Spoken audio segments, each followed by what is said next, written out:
अस्सलाम वालेकुम। आज डिस्कस कर रहे हैं कॉमन टॉपिक है बांझपन, इनफर्टिलिटी बल्कि सब फर्टिलिटी। एक तो ये बात याद रखें कि बांझपन का एक ऐसा स्टिग्मा है जो कि लोग लगा देते हैं कि जी ये तो बांझ औरत है, बच्चे हो ही नहीं सकते। हम इसको कहते हैं सब फर्टिलिटी। प्रेगनेंसी बिल्कुल पॉसिबल है लेकिन कुछ ट्रीटमेंट्स के साथ।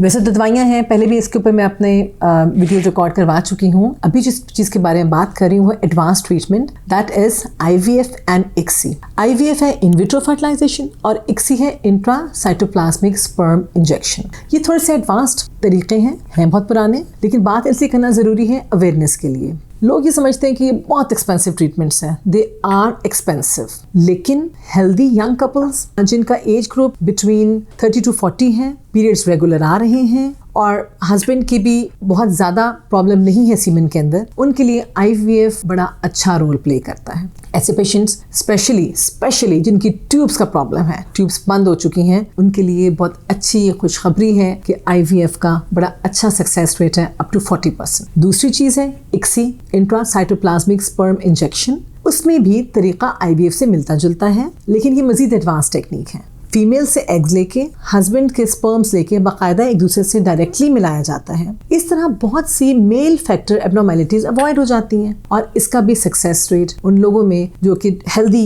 यंग कपल्स हैं who have been trying for the pregnancy over the past so many years, वहाँ पे ICSI का भी रोल बहुत अच्छा है, up to 30 to 40% इसका सक्सेस रेट है। So all those couples who are wishing to have a baby in future and who have been married together for the past say 2-3 years, treatment ले चुके हैं, हमल नहीं हो पा रहा, उनके लिए मैं एडवाइस करूंगी गो फर्दर, गो फॉरवर्ड और एक डिफरेंट अच्छे ट्रीटमेंट ऑप्शंस जो कि अवेलेबल हैं, इनसे फ़ायदा उठाएं। Go for IVF, go for ICSI। Thank you so much.